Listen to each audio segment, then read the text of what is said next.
श्रीमद् भागवत पुराण की जय। राधे श्याम।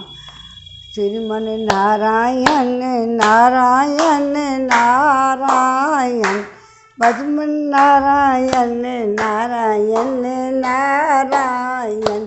गोविंद मेरो है, अरे गोपाल मेरो है, श्री बांके बिहारी नंद लाल मेरो है। बांके बिहारी जय हो तुम्हारी, अब जय हो तुम्हारी लाला, जय हो तुम्हारी। अब सारी लीला तेरी जब भागवत में आ गई है। अब सुनो तुम कथा, सुनो कल की कथा सुनो कि उद्धव ने सारी लीलाओं के बारे में विदुर जी को बताया और आज लीला शुरू। भगवान ने अन्य लीलाओं का चरित्र वर्णन। उद्धव जी कहते हैं कि इसके बाद श्री कृष्ण ने अपने माता पिता देवकी वसुदेव को सुख पहुंचाने की इच्छा से बलदेव जी के साथ मथुरा पधारे।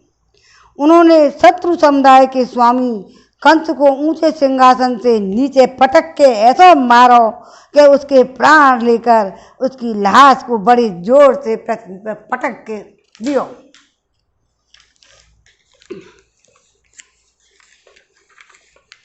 फिर सांदीपन मुनि के यहाँ वे एक बार उच्चारण किए हुए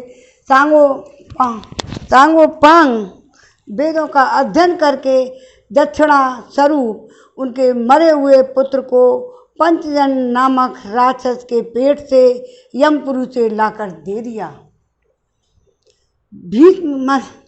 भीष्म कंदनी और रुक्मणी के सौंदर्य से अथवा रुक्मी के बुलाने से जो शिशुपाल और उनके सहायक वहाँ आए हुए थे, उनके सिर पर पैर रखकर गंधर्व विधि के द्वारा विवाह करने के लिए अपनी नित्य संगिनी रुक्मणी को वे कैसे वैसे ही हरण ले कर लाए जैसे गरुण अमृत कलश को ले आए थे। स्वयंवर में सात बिना नथे हुए बैलों को नाच कर नागनंदिती सत्या से विवाह किया। इस प्रकार मान भंग हो जाने पर मूर्ख राजाओं ने शस्त्र उठाकर राजकुमारी को छीनना चाहा था। तब भगवान ने श्री कृष्ण ने स्वयं बिना घायल हुए अपने शस्त्रों से उन्हें मार डाला। भगवान विषयी पुरुषों की सी लीला करते हुए अपनी प्राण प्रिय सत्यभामा को प्रसन्न करने की इच्छा से उनके लिए स्वर्ग से कल्प वृक्ष उखाड़ लाए। उस समय इंद्र ने क्रोध से अंधे होकर अपने सैनिकों सहित उन पर आक्रमण कर दिया, क्योंकि वह निश्चय ही अपनी स्त्रियों का कीड़ा मृग बना हुआ है। अपने विशाल डोल से आकाश को भी ढक देने वाले अपने पुत्र भौमासुर को भगवान के हाथ से मरा हुआ देखकर पृथ्वी ने जब उनसे प्रार्थना की, तब उन्होंने भौमासुर के पुत्र भगदत्त को उसका बचा हुआ राज देकर उसके अंतःपुर में प्रवेश किया। यहाँ भौमासुर द्वारा हर कर लाई हुई बहुत सी राजकन्याएं थीं। वे दीनबंधु श्री कृष्णचंद्र को देखते खड़ी हो गईं और सबसे महान हर्ष लज्जा एवं प्रेम पूर्ण चितवन से तत्काल ही भगवान के पति रूप में वर्ण कर लिया। तब भगवान ने अपनी निशक्ति योग माया से उन ललनाओं के अनुरूप उतने ही रूप धारण कर उन्हें सब अलग अलग महलों में एक ही मुहूर्त में विधिवत पान ग्रहण किया। विदुर का ये प्रसंग है जो इसलिए कई के हमारे पूछ रहे हैं कि इनको परीक्षित को तो कुछ पता ही नहीं है कि कैसे क्या क्या हुआ क्या नहीं हुआ। ये उनके दादा बाबा सब का लड़ाई में युद्ध में मारे गए, सब कुछ कैसे हुआ, जीत गए, संग्राम जीत गए, लेकिन उनको भगवान की लीलाओं की कुछ भी पता नहीं है परीक्षित को। वो तो बाद में पैदा हुआ है। ये हमारे विदुर को उद्धव जी बता रहे हैं। अब तुम सुनो प्रसंग, ये आगे आएगी लीला, अच्छी पूरी लीला सब पूर्ण रूप से आगे सुनियो। अपनी लीला का विस्तार करने के लिए उन्होंने उनमें से प्रत्येक के गर्भ से सभी गुणों में अपने ही समान 10 पुत्र उत्पन्न किए। जब काल यवन जरासंध साल बाद ने अपनी सेनाओं से मथुरा और द्वारकापुरी को घेरा था, तब भगवान ने निज जनों को अपनी अलौकिक शक्ति देकर उन्हें स्वयं मरवाया था। संबर, द्विविद, बाणासुर, मुर, बल्लभ, दंतवक्त्र आदि उन योद्धाओं में से किसी को उन्होंने स्वयं मारा था, किसी को दूसरों से मरवाया। इसके बाद उन्होंने आपके भाई धृतराष्ट्र पांडु के पुत्रों का पक्ष लेकर आए हुए राजाओं का भी संहार कर दिया, जिनके सेना सहित कुरुक्षेत्र में पहुंचने पर पृथ्वी भी डगमगाने लगी थी। कर्ण, दुशासन और शकुनी की खोटी सलाह से जिसकी आई और श्री दोनों नष्ट हो चुकी थी, और भीमसेन की गदा से जिसकी जांग टूट चुकी थी, उस दुर्योधन को अपने साथियों के सहित पृथ्वी पर पड़ा देखकर भी उन्हें प्रसन्नता नहीं हुई। वे सोचने लगे, यदि द्रोण, भीष्म, अर्जुन और भीमसेन के द्वारा इस 18 अक्षौहिणी सेना का विपुल संहार हो भी गया तो उससे पृथ्वी का कितना भार हल्का हुआ। अभी तो मेरे अंश रूप प्रद्युम्न आदि के बल से बढ़े हुए यादवों का दुस्सह दल बना हुआ है। जब ये मधुपान से मत वाले हो लाल लाल आंखें करके आपस में लड़ने लगेंगे, तब उससे ही इनका नाश होगा। आपस में तब उनका नाश होगा, इसके सिवा और कोई उपाय नहीं है। असल में मेरे संकल्प करने पर ये स्वयं ही अंतर्धान हो जाएंगे। यह सोचकर भगवान ने युधिष्ठिर को अपनी पैतृक राजगद्दी पर बैठाया और अपने सभी सगे संबंधियों को सत्पुरुषों का मार्ग दिखाकर आनंदित किया। उत्तरा के उदर में जो अभिमन्यु से पूर्व वंश का बीज स्थापित किया था, वह भी अश्वत्थामा के ब्रह्मास्त्र से नष्ट सा हो चुका था, किंतु भगवान ने उसे बचा लिया। हरे कृष्ण ओ हरे मुरारी, हे नाथ नारायण वासुदेवा, श्रीमन नारायण नारायण नारायण, भजमन नारायण नारायण नारायण। ये भगवान की लीला है। भगवान अपने आप ही जिसको बचाना चाहते हैं उसको बचा देते हैं, और जिसको नहीं बचाना होता है, जिनकी आयु पूरी हो चुकी है, भगवान भी उसको नहीं बचाते।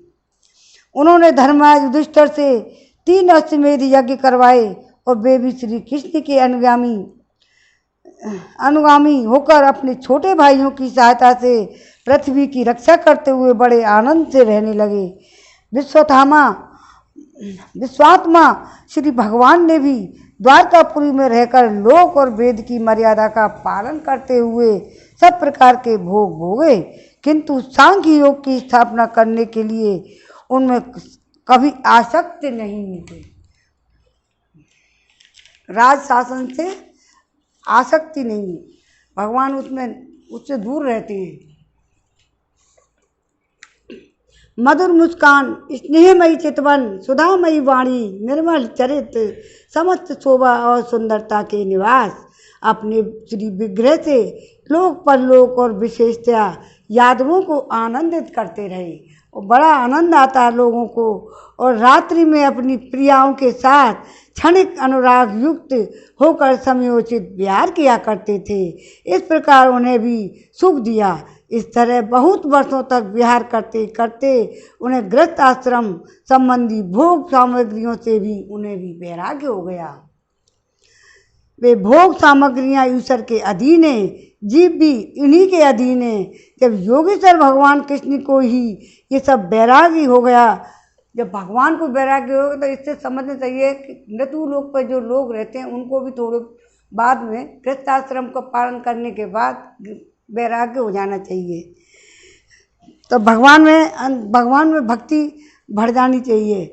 योगेश्वर भगवान श्री कृष्ण ही उनको वैराग्य हो गया था, तब भक्ति योग के द्वारा उनका अनुगमन करने वाला भक्त तो उन पर विश्वास ही कैसे करेगा। एक बार द्वारकापुरी में खेलते हुए यदुवंशी और भोजवंशी बालकों को क्या हुआ, अब सुनो। खेल खेल में कुछ मुनीश्वरों का चढ़ा दिया। क्या कर दिया उन बालकों ने? मुनीश्वरों को चढ़ा दिया। तब यादव कुल का नाश ही भगवान का अभिष्ट है। यह समझकर उन ऋषियों ने बालकों को शाप दे दिया। वे उदम कर रहे ऋषियों से, बच्चे। इसके कुछ ही महीने बाद भाभीवश वृष्णि भोज अंधक बंसी यादव बड़े हर्ष से रथों पर चढ़ चढ़कर प्रभाव क्षेत्र से को गए। वहाँ स्नान करके उन्होंने उस तीर्थ के जल से पितर और देवता और ऋषियों का तर्पण किया और ब्राह्मणों को श्रेष्ठ गौएं दी। उन्होंने सोना चांदी सैया वस्त्र मृगचर्म कंबल पालकी रथ हाथी कन्याएं और ऐसी भूमि जिससे जीविका चल सके तथा नाना प्रकार से सरस अन्न भी भगवत दर्पण करके ब्राह्मणों को दिए। इसके पश्चात गऊ और ब्राह्मणों के लिए ही प्राण धारण करने वाले उन वीरों ने पृथ्वी पर सिर टेक कर उन्हें प्रणाम किया। तृतीय अध्याय ब्राह्मण। चौथा अध्याय उद्धव जी से विदा होकर विदुर जी का मैत्रेय ऋषि के पास जाना। अब आगे क्या है, कथा आएगी आपकी। उद्धव जी से विदा होकर विदुर जी का मैत्रेय ऋषि के पास गए, तब वहाँ वार्तालाप हुआ। उद्धव जी ने कहा, फिर ब्राह्मणों को आज्ञा पाकर यादवों ने जब भोजन किया और वारुणी मदिरा पी, उससे उनका ज्ञान क्या हो गया, नष्ट हो गया। अब यदुवंशियों का नाश होने का टाइम आ गया, तो उन्होंने क्या किया, वहाँ भोजन किया, वारुणी मदिरा पी, उससे उनका ज्ञान जो था वो नष्ट हो गया और दुर्वचनों से एक दूसरे को हृदय को चोट पहुँचाने, सांप लग गया ना उनको। किसका सांप? एक तो गांधारी का, और अभी इनका ऋषि मुनियों का बालक अभी छेड़ के गए थे ना। लेकिन गांधारी ने तो श्राप तब दिया था जब कौरवों का नाश हो गया था। तो वो सभी तो भाई लास्ट में कौरवों का नाश तो अभी हुआ ही नहीं है, दुर्योधन ने तो निकालनी है विदुर जी। वही तो बता रहे हैं ना, उनके काजे जो सब कुछ हो गया। दुर्योधन ने तो सभा से बाहर निकाले हैं अभी। देखो दुर्वचनों से जो एक दूसरे को हृदय में चोट पहुंचाने लगे, मदिरा के नशे से उनकी बुद्धि बिगड़ गई और जैसे आपस में रगड़ कर बांसों में आग लग जाती है, उसी प्रकार सूर्यास्त होते होते उनमें मार काट होने लगी। भगवान अपनी माया की उस विचित्र गति को देखकर सरस्वती के जल से आचमन करके एक वृक्ष के नीचे बैठ गए। कौरवों का नाश हो गया था। अच्छा। हाँ, उसके बाद में बता रही ना, वही बात है। और सरस्वती एक वृक्ष के नीचे बैठ गए। इससे पहले ही शरणागतों का दूर करने वाले भगवान श्री कृष्ण ने अपने कुल का संहार करने की इच्छा होने पर मुझसे यह कह दिया कि तुम बद्री का आश्रम चले जाओ। उद्धव जी कहाँ चले गए? बद्र का आश्रम चले जाओ। विदुर जी, इससे यद्यपि मैं उनका आशय समझ गया था, तो भी स्वामी के चरणों का वियोग न सह सकने के कारण मैं उनके पीछे पीछे प्रभाव क्षेत्र में पहुंच गया। वहाँ मैंने क्या किया, वहाँ देखा कि जो सबके आश्रय हैं किंतु जिनका कोई और आश्रय नहीं है, वे प्रियतम प्रभु शोभाधाम श्याम सुंदर सरस्वती के तट पर अकेले ही बैठे हैं। दिव्य विशुद्ध सत्व में अत्यंत सुंदर श्याम शरीर हैं, शांति से भरी रत्नारी आँखें हैं, उनकी 4 भुजाएं, रेशमी पीताम्बर देखकर मैंने उनको दूर से ही पहचान लिया। वे एक पीपल के छोटे से वृक्ष का सहारा लिए बाईं जांघ पर दायां चरण कमल रखे बैठे थे। भोजन पान का त्याग कर देने पर भी वे आनंद से प्रफुल्लित हो रहे थे।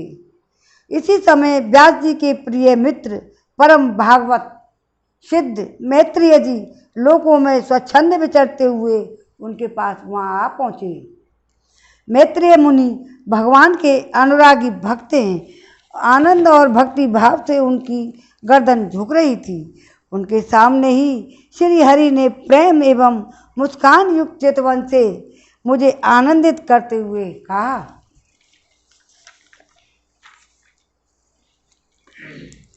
श्री भगवान कहने लगे, मैं तुम्हारी आंतरिक अभिलाषा जानता हूँ।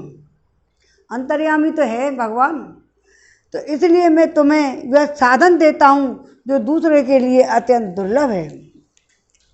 उद्धव, तुम पूर्व जन्म में वसु थे। कौन थे? वसु।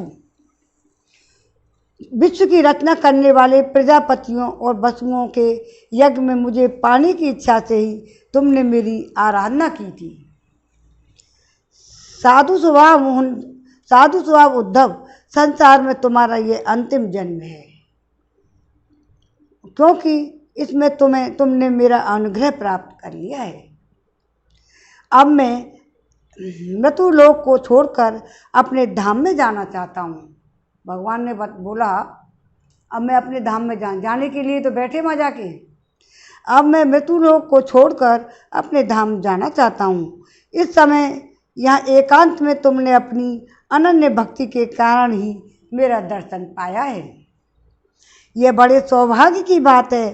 पूर्व काल में पादकल्प के आरंभ में मैंने अपने नाभि कमल पर बैठे हुए ब्रह्मा को अपनी महिमा के प्रकट करने वाले जिस श्रेष्ठ ज्ञान का उपदेश किया था और जिसे विवेकी लोग भागवत कहते हैं, वही मैं तुम्हें देता हूँ।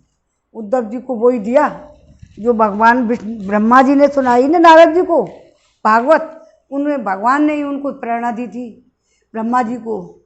अब क्या है कि विदुर जी से बोले, विदुर जी मुझ पर तो प्रतिक्षण उन परम पुरुष की कृपा वर्षा करती थी, और इस समय उनके इस प्रकार के आदरपूर्वक कहने से स्नेहवश मुझे रोमांच हो आया। मेरी वाणी गदगद हो गई और नेत्रों से आंसुओं की धारा बहने लगी। उस समय मैंने हाथ जोड़कर उनसे कहा, हे स्वामिन, आपके चरण कमलों की सेवा करने वाले पुरुषों को इस संसार में अर्थ, धर्म, काम, मोक्ष, इन चारों में से कोई भी पदार्थ दुर्लभ नहीं है।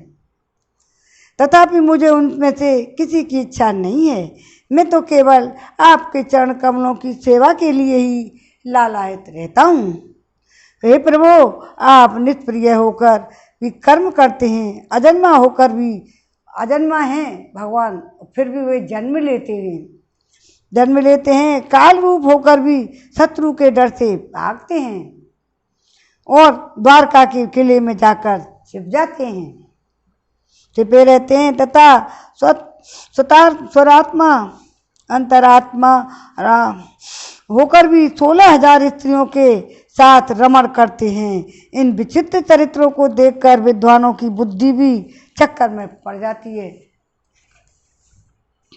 कि हे देव, आपका स्वरूप ज्ञान सर्वथा अबाध और अखंड है।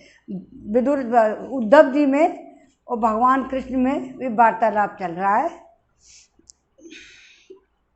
देव, आपका स्वरूप ज्ञान सर्वथा अबाध और अखंड है, फिर भी आप सलाह लेने के लिए मुझे बुलाकर जो भोले मनुष्यों की तरह बड़ी सावधानी से मेरी सम्मति पूछा करते थे। प्रभु, आपकी वह लीला मेरे मन को मोहित सा कर देती है।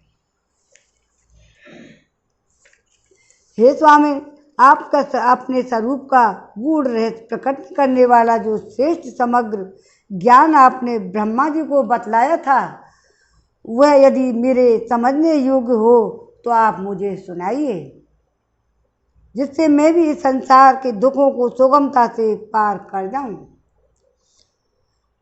जब मैंने इस प्रकार के अपने हृदय के भाव निवेदित किया, तब परम पुरुष कमल नयन भगवान श्री कृष्ण ने मुझे अपने स्वरूप की परम स्थिति का उपदेश दिया। इस प्रकार पूज्य पाद श्री गुरु श्री कृष्ण से आप सत्य की उपलब्धि का साधन सुनकर उन प्रभु के चरणों की वंदना और परिक्रमा करके मैं यहाँ आया हूँ। इस समय उनके विरह से मेरा चित्त अत्यंत व्याकुल हो रहा है। उद्धव जी वहाँ आए ना विदुर जी के पास, तो वो अपने अंतर्धान हो गए ना भगवान। तो विदुर जी पहले तो उनके दर्शन पाकर मुझे बहुत आनंद हुआ था, किंतु अब मेरे हृदय को उनकी ब्रह्मव्यथा अत्यंत पीड़ित कर रही है।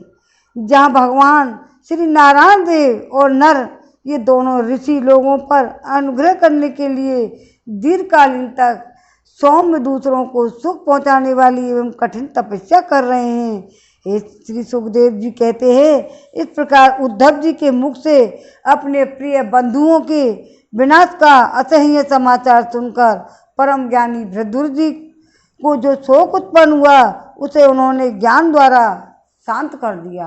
उद्धव जी ज्ञानी तो थे ही, उनका ज्ञान वहाँ काम नहीं आया। कहाँ, गोपीन के पास भेजे ना भगवान ने, जब वहाँ काम नहीं आया। गोपीन का इतना प्यार था, प्रेम था, तो उसमें काम नहीं लिया। लेकिन ज्ञानी विदुर जी को जो शोक उत्पन्न हुआ उसे उन्होंने ज्ञान द्वारा शांत कर दिया। जब श्री भगवान श्री कृष्ण के परकरों में प्रधान महाभागवत उद्धव जी की बद्रिका आश्रम की ओर जाने लगे, तब कुरुश्रेष्ठ विदुर जी ने श्रद्धापूर्वक उनसे पूछा। विदुर जी ने कहा, हे उद्धव जी, योगेश्वर भगवान श्री कृष्ण ने अपने स्वरूप को, गूढ़ रहस्यों को प्रकट करने वाला जो परम ज्ञान आपसे कहा था वह आप हमें भी सुनाइए,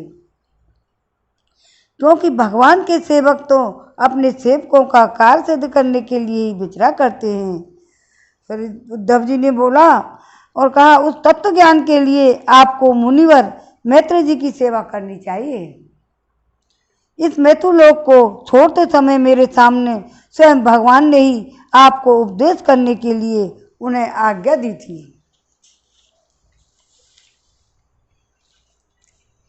श्री सुखदेव जी कहते हैं, इस प्रकार विदुर जी के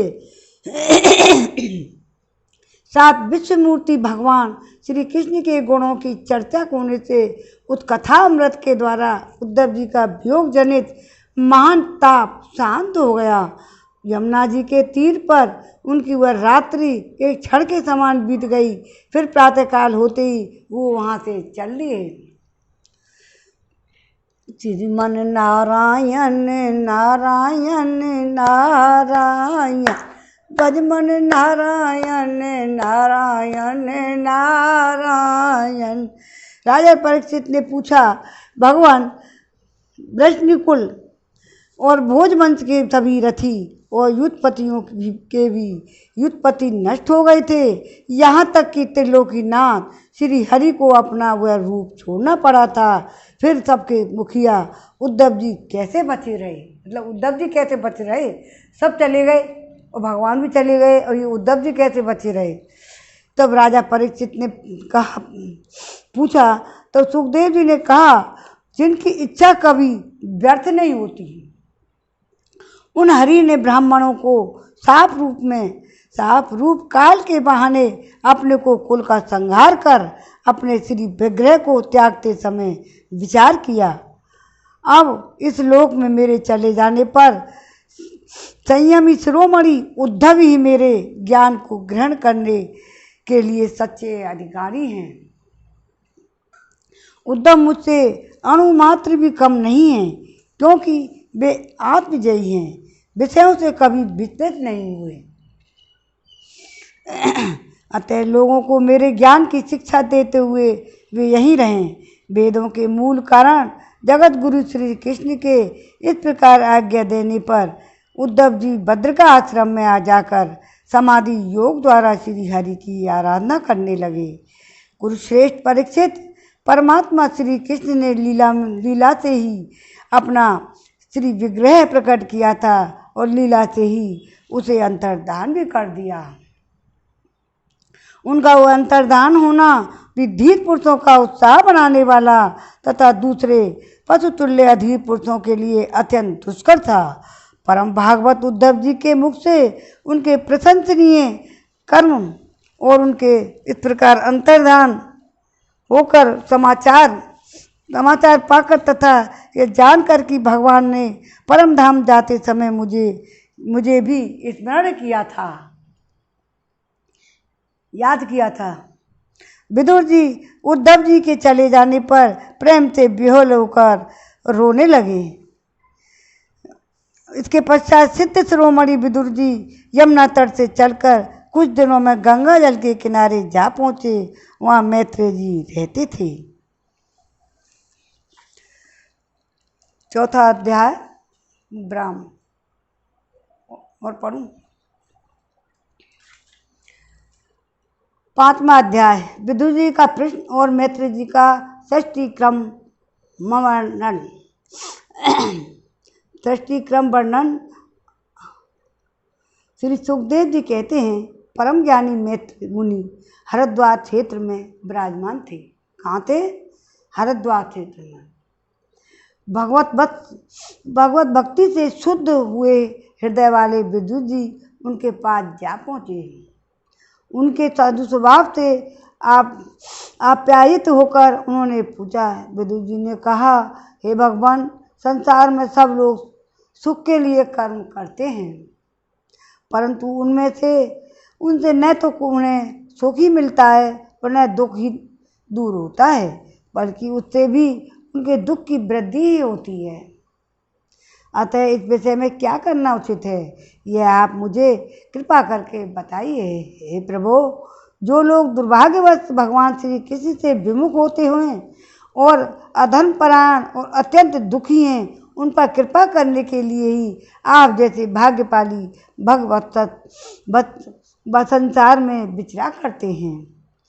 साधु शिरोमणि, आप मुझे उस शांतिप्रद साधन का उपदेश कीजिए जिसके अनुसार आराधना करने से भगवान अपने भक्तों के भक्तिपूत हृदय में आकर विराजमान हो जाते हैं और अपने स्वरूप का अपरोक्ष अनुभव कराने वाला सनातन ज्ञान प्रदान करते हैं।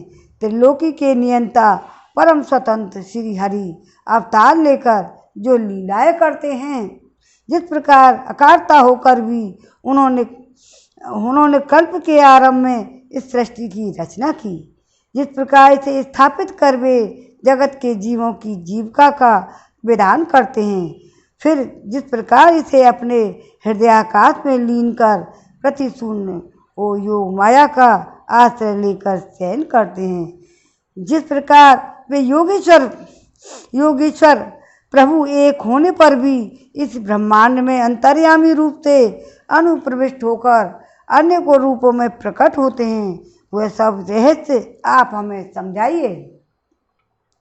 ब्राह्मण, गौ और देवताओं के कल्याण के लिए जो अनेकों अवतार धारण करके लीला से ही नाना प्रकार के दिव्य कर्म करते हैं, वे भी हमें सुनाइए। यशस्वियों की मुकुटमणि श्री हरि के लीला का अमृत पान करते करते हमारा मन तृप्त नहीं होता।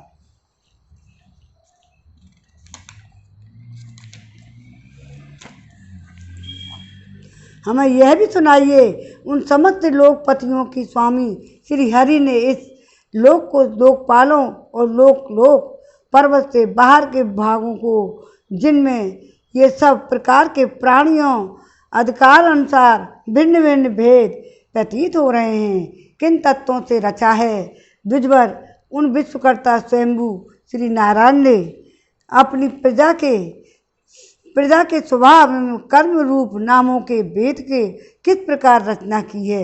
हे भगवान, मैंने श्री व्यास जी के मुख से ऊंच नीच वर्णों के धर्म तो कई बार सुने हैं, किंतु अब श्री कृष्ण कथा अमृत के प्रभाव को छोड़कर अन्य स्वरूप सुखदायक धर्मों से मेरा चित्त ऊब गया है। उन तीर्थपाद श्री हरि के गुणगान अनुवाद से तृप्त होकर भी कौन हो सकता है। उनका तो नारदादि महात्मा गण भी आप जैसे साधुओं के समाज में कीर्तन करते रहते हैं। श्रीमन नारायण नारायण नारायण, भजमन नारायण नारायण नारायण, श्रीमन नारायण नारायण नारायण। जब ये मनुष्यों के कण रंध्रों में प्रवेश करते हैं, तब उनको संसार चक्र में डालने वाली घर गृहस्थी की आसक्ति को काट डालते हैं।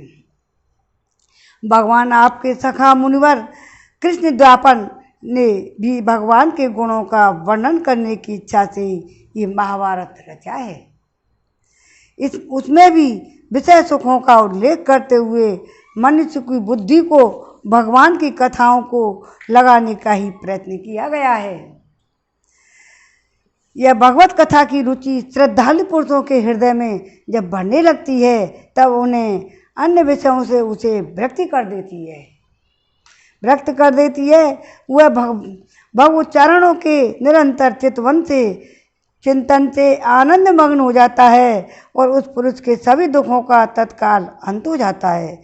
मुझे तो उन सोचनियों के भी सोचनीय अज्ञानी पुरुषों के लिए निरंतर खेद रहता है, जो अपने पिछले पापों के कारण श्री हरि की कथाओं से विमुख रहते हैं। हाय काल भगवान उनके अमूल्य जीवन को काट रहे हैं और वे व्याणी देह मन से व्यर्थ वाद विवाद, व्यर्थ चेष्टा, व्यर्थ चिंतन में लगे रहते हैं। हे मैत्रेय जी, आप दीनों पर कृपा करने वाले, अतः बोहरा जैसे फूलों से रस निकाल लेता है, उसी प्रकार इन लौकिक कथाओं में से इनकी सारभूता परम कल्याणकारी पवित्र कीर्ति श्री हरि की कथाएं छांट कर हमारे कल्याण के लिए सुनाइए। उन सर्वेश्वर ने संसार की उत्पत्ति स्थिति संहार करने के लिए अपनी माया शक्ति को स्वीकार कर राम कृष्ण आदि अवतारों के द्वारा जो अनेकों अलौकिक लीलाएं की हैं, वे सब मुझे सुनाइए। श्री सुखदेव जी कहते हैं, जब विदुर जी ने जीवों के कल्याण के लिए इस प्रकार के प्रश्न किया, तब तो वे मुनि श्रेष्ठ भगवान मैत्रेय जी ने उनकी बहुत बड़ाई करते हुए यूँ कहा। श्री मैत्रेय जी बोले, साधु स्वभाव विदुर जी, आपने सब जीवों पर अत्यंत ही अनुग्रह करके ये बड़ी अच्छी बात पूछी है। आपका चित्त तो सर्वदा भगवान में ही लगा रहता है, तथापि इससे संसार में भी आपका बहुत सुयश फैलेगा। आप श्री व्यास जी के औरस पुत्र हैं, इसलिए आपके लिए यह कोई बड़ी बात नहीं है। आप अनन्य भाव से सर्वेश्वर श्री हरि के ही आश्रित हो गए हैं। आप प्रजा को दंड देने वाले भगवान यमी हैं। मांडव ऋषि का साप होने के कारण ही आपने व्यास जी के वीर से उनके भाई विचित्र वीर की भोग पत्नी दासी के गर्भ से आपने जन्म लिया है। आप सर्वदा ही श्री भगवान और उनके भक्तों को अत्यंत प्रिय हैं। इसलिए भगवान निज धाम पधारते समय मुझे आपको ज्ञानोपदेश करने की आज्ञा दे गए हैं। देख लो, वो जब वहाँ उद्धव पहुँचा ना, माम उद्धव उन्हें कहा था विदुर जी से कि तुम मैत्रेय जी से मिलो, तो मैत्रेय जी ने मालूम ही विदुर जी आएंगे। मैत्रेय भगवान कृष्ण को भी मालूम था विदुर जी इनसे प्रश्न उत्तर करेंगे, तो विदुर जी के लिए विदुर जी की मैत्रेय जी से कह गए, इनको सारी कथा सुना देना जो कुछ हुआ है। अब वो बता रहे हैं ना, श्री भगवान और उनके भक्तों को अत्यंत प्रिय है। इसलिए भगवान जब अपने निज धाम पधारते समय मुझे आपको ज्ञानोपदेश करने के लिए आज्ञा दे गए थे। और इसलिए मैं जगत की उत्पत्ति स्थिति लेके इसलिए योग माया के द्वारा विस्तारित हुई भगवान की विभिन्न लीलाओं का क्रमशः वर्णन करता हूँ। सृष्टि रचना के पूर्व समस्त आत्माओं के आत्मा एक पूर्ण परमात्मा ही थे। न दृष्टा था न दृश्य। सृष्टि काल में अनेकों वृत्तियों के भेद से जो अनेकता का दिखाई देती पड़ती है, वह भी वही थी, क्योंकि उनकी इच्छा अकेले रहने की थी।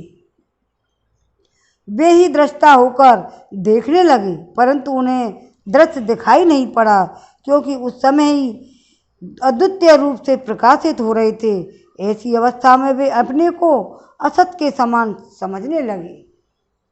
वस्तुतः वे असत नहीं थे, क्योंकि उनकी शक्तियाँ ही सोई हुई थी, उनके ज्ञान का लोप नहीं हुआ था।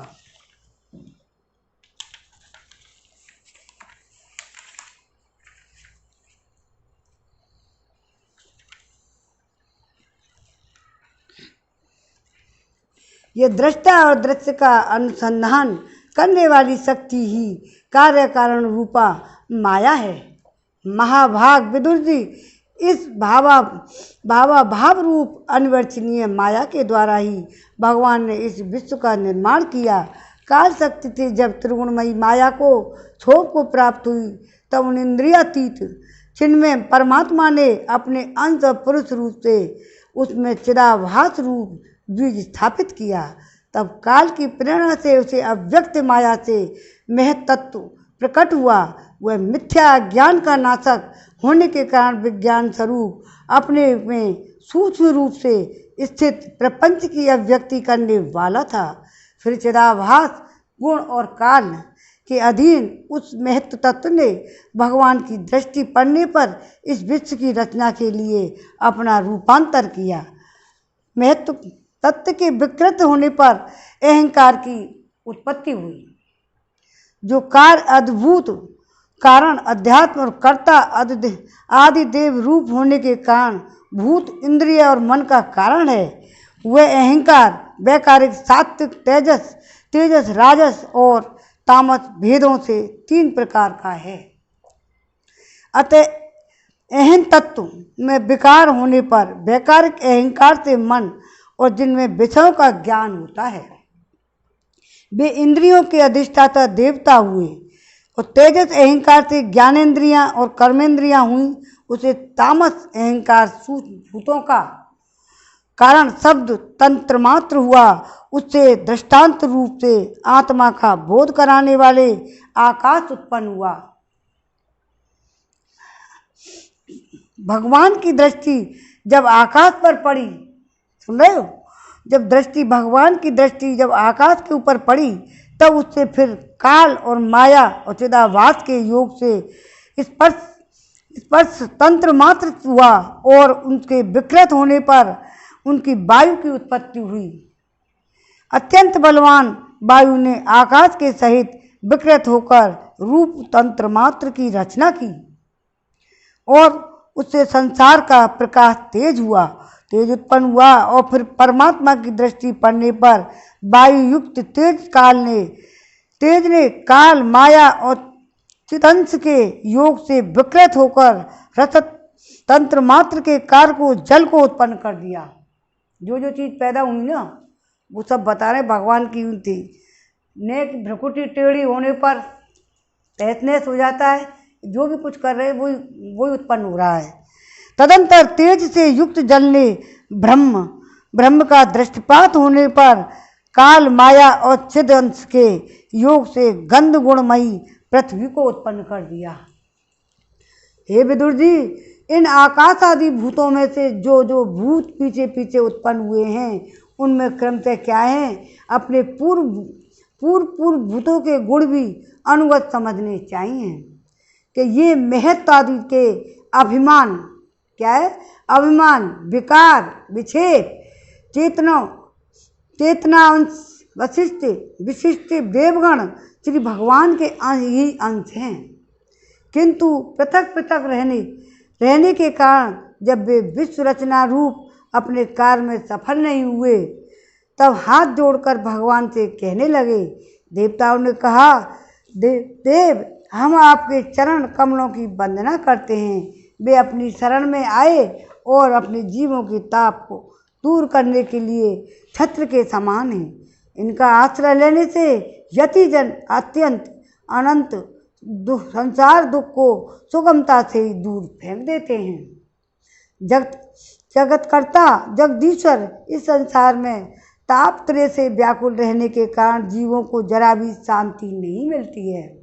इसलिए भगवान हम आपके चरणों की ज्ञानमयी छाया का आश्रय लेते हैं। मुनिजन एकांत स्थान में रहकर आपके मुख कमल आश्रय लेने वाले वेद मंत्र स्वरूप पक्षियों के द्वारा जिनका अनुसंधान करते रहते हैं तथा जो संपूर्ण पापनाशनी नदियों में श्रेष्ठ गंगा जी के उद्गम स्थान हैं, आपके उन परम पावन पाद पद्मों का जो भी आश्रय लेते हैं, हम आपके चरण कमलों की उस चौकी का आश्रय ग्रहण करते हैं, जिसे भक्तजन श्रद्धा और श्रवण कीर्तनादि रूप भक्ति से परमार्जित अंतःकरण में धारण करके वैराग्य पुष्ट ज्ञान के द्वारा परम धीर हो जाते हैं। इस आप संसार की उत्पत्ति स्थिति और संहार के लिए ही अवतार लेते हैं। अतः हम सब आपके इन चरण कमलों को शरण में लेते हैं, जो आप स्मरण करने वाले भक्तजनों को अभय कर देते हैं। जिन पुरुषों का ध्येय तथा उनसे संबंध रखने वाले अन्य तुच्छ पदार्थों में अहंता, ममता का दृढ़ दुराग्रह और उनके शरीर में आपके अंतर्यामी रूप से रहने पर भी जो अत्यंत दूर है, उन्हीं आपके चरण बिंदुओं को हम भजते हैं। परम यशस्वी परमेश्वर इंद्रियों के विषय विमुख रहने के कारण जिनका मन सर्वदा बाहरी भटका करता है, वे पामर लोग आपके विलासपूर्ण पाद विन्यास की शोभा के विशेष भक्तजनों का दर्शन नहीं कर पाते। भगवान पास में होते हुए भी, भगवान साथ में रहते हुए भी जो भगवान से विमुख उनको समझ नहीं पाए थे, वो कितने दुर्भाग्यशील हैं। आपके कथा अमृत का पान करने में उमड़ी हुई भक्ति के कारण जिनका अंतःकरण निर्मल हो गया है, वे लोग वैराग्य और जिसका सार है, और ऐसा आत्मज्ञान प्राप्त करके अनायास ही आपके वैकुंठ धाम की चले जाते हैं। दूसरे धीर पुरुष चित्त निरोध रूप समाधि के बल से आपकी बलवती माया को जीतकर आप में ही लीन हो जाते हैं। लीन तो हो जाते हैं, पर उन्हें श्रम बहुत होता है, किंतु आपकी सेवा में मार्ग में कुछ भी उनको कष्ट नहीं होता। जो भगवान की लीन रहते हैं उनको कष्ट नहीं होता है। आदिदेव, आपने सृष्टि रचना की इच्छा से हमें त्रिगुण में रचा है, इसलिए विभिन्न स्वभाव वाले होने के कारण हम आपस में मिल नहीं पाते हैं। इसी से आपकी क्रीड़ा के साधन रूपी ब्रह्मांड की रचना करके उसे आपको समर्पण करने में हम असमर्थ हो रहे हैं। अतः जन्म रहित भगवान, जिससे हम ब्रह्मांड रचकर आपको सब प्रकार के भोग समय पर समर्पण कर सकें, जहाँ स्थित होकर हम भी अपनी योग्यता के अनुसार अन्न ग्रहण कर सकें। ये जीव भी सब प्रकार की विघ्न बाधाओं से दूर रहकर हम और आप दोनों के भोग समर्पण करते हुए अपना अपना अन्न भक्षण कर सकें। ऐसा कोई उपाय कीजिए। आप निर्विकार पुराण पुरुष ही अन्य कार्य वर्ग के सहित हम देवताओं के कारण हैं। हे देव, पहले आप अजन्माई ने सात्विक गुण और जन्मादि कर्मों के कारण रूपा माया शक्ति में चिदाभास रूप वीर स्थापित किया था। परमात्मा देव महत्व आदि रूप हम देवगण जिस कार्य के लिए उत्पन्न हुए हैं, उसके संबंध में हम क्या करें। हे देव, हम पर आप ही अनुग्रह करने वाले हैं, इसलिए ब्रह्मांड रचना के लिए आप हमें क्रिया शक्ति के सहित अपनी शांत शक्ति भी प्रदान कीजिए। भगवान मैत्रेय जी ने भगवान से जब सारी शक्तियाँ ये ज्ञान लिया था ना, उस ज्ञान को अब ये बता रहे हैं उद्धव विदुर जी को। अब हम आज यहीं विराम देते हैं। श्रीमन नारायण नारायण नारायण, भजमन नारायण नारायण नारायण, श्रीमन नारायण नारायण नारायण, नारायण नारायण, भजमन नारायण नारायण नारायण,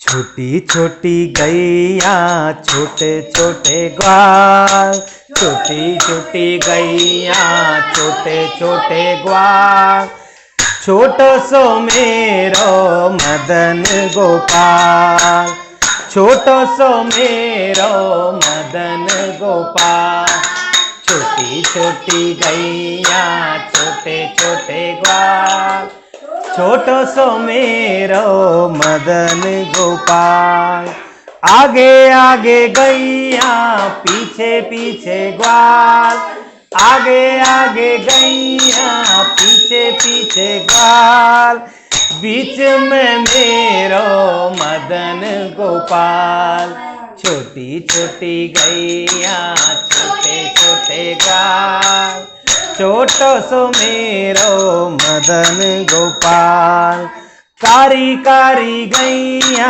गोरे गोरे ग्वाल, कारी कारी गैया गोरे गोरे ग्वाल, श्याम वरन मेरो मदन गोपाल। छोटी छोटी गैया छोटे छोटे ग्वाल, छोटो सो मेरो मदन गोपाल। घास खाए गैया दूध पीवे ग्वाल, घास खाए गैया दूध पिए ग्वाल। माखन खाए मेरो मदन गोपाल। छोटी छोटी गैया छोटे छोटे ग्वाल, छोटो सो मेरो मदन गोपाल। छोटी छोटी सखियाँ मधुवन बाग, छोटी छोटी सखियाँ मधुवन बाग। रास रचावे मेरो मदन गोपाल। छोटी छोटी गैया छोटे छोटे गाल, छोटो सो मेरो मदन गोपाल। छोटी छोटी लकुटी छोटे छोटे हाथ, बंसी बजावे मेरो मदन गोपाल। छोटी छोटी गैया छोटे छोटे ग्वाल, छोटो सो मेरो मदन गोपाल। बोल कन्हैया की जय। मदन गोपाल कहाँ सो मैं ग्वाल, कहाँ सो मैं मेरो मदन गोपाल। छोटी छोटी गैया छोटे छोटे ग्वाल, मेरो मदन गोपाल। श्री भागवत भगवान की है आरती, पापियों को पाप से है तारती। श्री भागवत भगवान की है आरती, पापियों को पाप से है तारती। ये अमर ग्रंथ ये मुख्य पंच ये पंचम वेद निराला, नव ज्योति जगाने वाला। ये अमर ग्रंथ ये मुख्य पंथ ये पंचम वेद निराला, नव ज्योति जगाने वाला। हरि गान यही वरदान यही जन की मंगल की आरती, पापियों को पाप से है तारती। श्री भागवत भगवान की है आरती, पापियों को पाप से है तारती। ये शांति गीत पावन पुनीत सा कोप मिटाने वाला, हर दरस दिखाने वाला। ये शांति गीत पावन पुनीत सा कोप मिटाने वाला, हरि तरस दिखाने वाला। है सुख करनी है दुख हरनी मधुसूदन की आरती, पापियों को पाप से है तारती। श्री भागवत भगवान की है आरती, पापियों को पाप से है तारती। ये मधुर बोल जग फंड खोल सन्मार्ग दिखाने वाला, बिगड़ी को बनाने वाला। ये मधुर बोल जग फंड खोल सन्मार्ग दिखाने वाला, बिगड़ी को बनाने वाला। श्री राम यही घनश्याम यही प्रभु की महिमा की आरती, पापियों को पाप से है तारती। श्री भागवत भगवान की है आरती, पापियों को पाप से है तारती। श्री भागवत भगवान की है आरती, पापियों को पाप से है तारती। श्री भागवत भगवान की है आरती, पापियों को पाप से है तारती। ओम नमो भगवते वासुदेवाय। जय श्री कृष्णा। आज के आनंद की जय।